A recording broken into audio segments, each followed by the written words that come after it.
If we are to ready ourselves for invasion, we shall need manpower, provisions, and time, all of which are in notably short supply.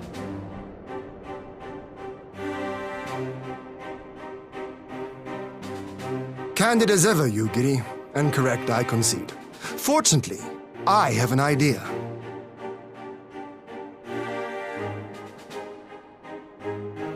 'Tis plain no single nation can stand against the might of the Empire. And it was only with the aid of others that Dorma succeeded in winning her freedom.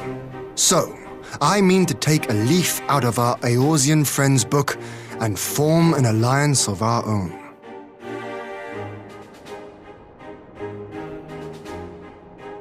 In addition to those with whom we already share an understanding, I would reach out to Hien Y'shtola and Suinosato, and further afield to the myriad peoples of Nangsha and Dalmasca. I am under no illusion. Not all will answer the call. Yet disparate though we may be, we are united in our desire for freedom. If our neighbors could be made to see what is at stake, Ascian machinations and all, cooperation need not be so far-fetched a notion. It may even seem practical. Under the guidance of our former leader, Master Louis Soir, we once strove to unite the fractious city-states of Eorzea. I dare say that experience shall be of use in your endeavor. We should be glad of your wisdom. For the record, I would have been in favor of this plan even if it hadn't been my grandfather's, but I have to ask, how will we secure the time to carry it out? Not that anyone has forgotten, but the Garleans have airships, lots and lots of airships. Should they catch wind of our plan, they could send an armada to overwhelm us before our alliance had even begun to take shape. Not if we deny them access to the skies.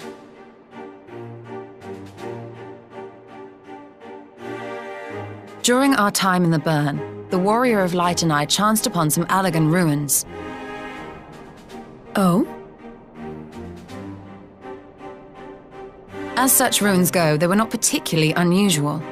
But something about the surrounding land struck me as odd. Faint though it was, its ethereal residue was uncannily similar to that of Azizlar. Identical, in fact. For locations so far removed to share a single etheric signature is all but impossible. I conclude, therefore, that the Allagans created the floating continent with land taken from the Burn. While that is a most intriguing theory, I fail to see what relevance it has to Dorma's defense. Azizlar was enclosed in a powerful energy barrier, impenetrable even to an Agrias-class battleship. It occurred to me that those ruins may have enjoyed similar protection. I have no proof, but the Warrior of Light did report seeing a structure resembling other known Allagan field generators.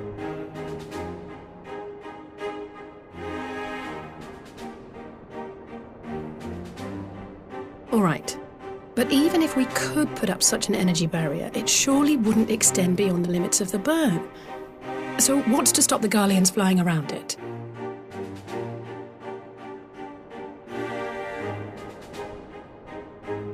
Fuel. The Dalmascan capital, Rabanasta, was a key imperial refueling point in the east. By laying waste to it as a lesson to the rest, the Empire greatly hindered its own operations in the region. If an imperial fleet were to advance upon Dorma, it would now have little choice but to travel, as the crow flies, over the Burn. I see.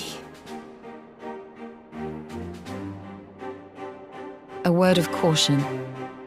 Even assuming the generator still functions, raising a barrier of such a scale will require a prodigious amount of energy. And few places are so bereft of suitable crystals as the Burn.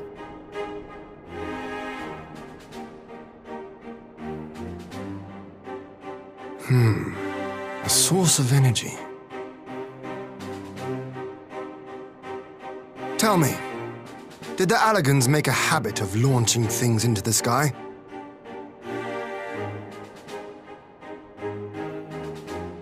A curious question. Besides Az's La, I know of only one other notable instance. The Red Moon Dalamud, whose fall triggered the calamity. Just the 2 occasions, you say? Then I believe I may have a solution to our energy problem. You do? I may. To find out for sure, we would need to visit the Azim Steppe. Which would, I now see, present the perfect opportunity to discuss an alliance with the Zayla tribes. How very neat. What say you then? Shall we see whither this road leads?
I will never tire of this vista.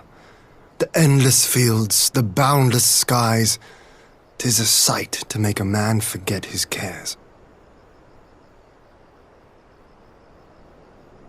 But not his purpose, I trust.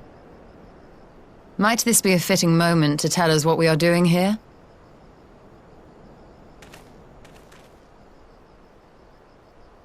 Of course.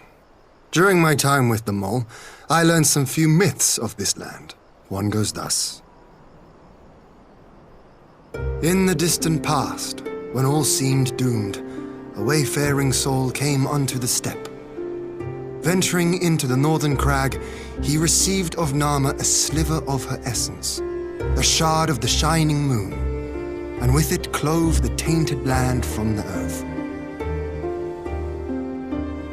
The end thus averted, to these fields did the wayfaring soul return, and venturing once more into the northern crag, he buried the shard, and made unto the heavens an offering of blood.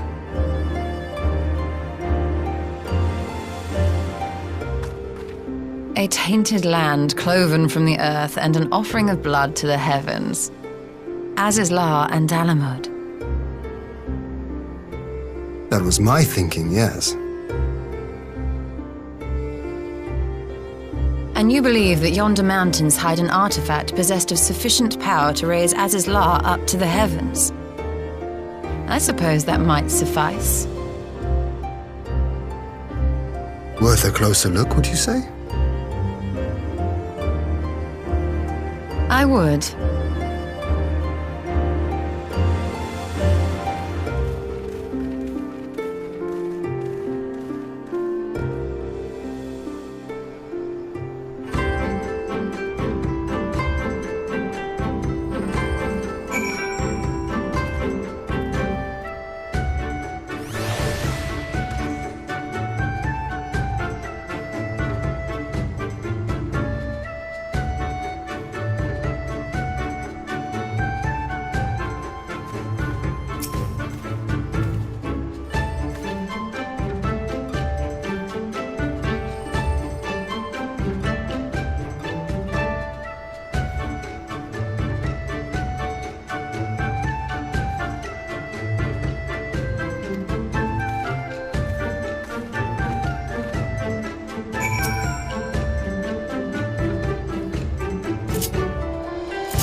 Such an abundance of ether.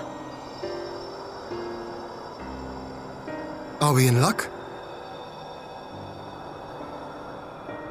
We are. This is an Allergan artifact, most likely built to regulate the flow of ether. I strongly suspect the ancients used it to stem the flow from here to the burn. That would explain how they were able to untether what became Azys La from its surroundings.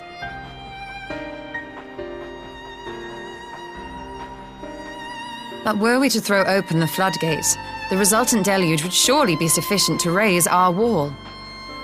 And in restoring the flow, we may also restore life to the wasteland.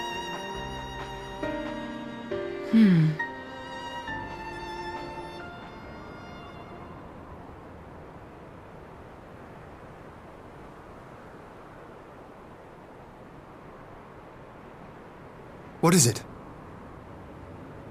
While the device itself harbors a surfeit of ether, the opposite is true of the surrounding area.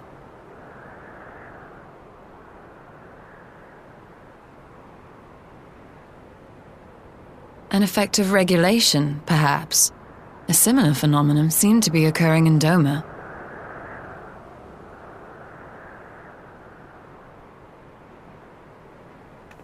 Whatever the explanation, the answer will not reveal itself here. We have seen what we needed to see. Let us return to Mol Ilo.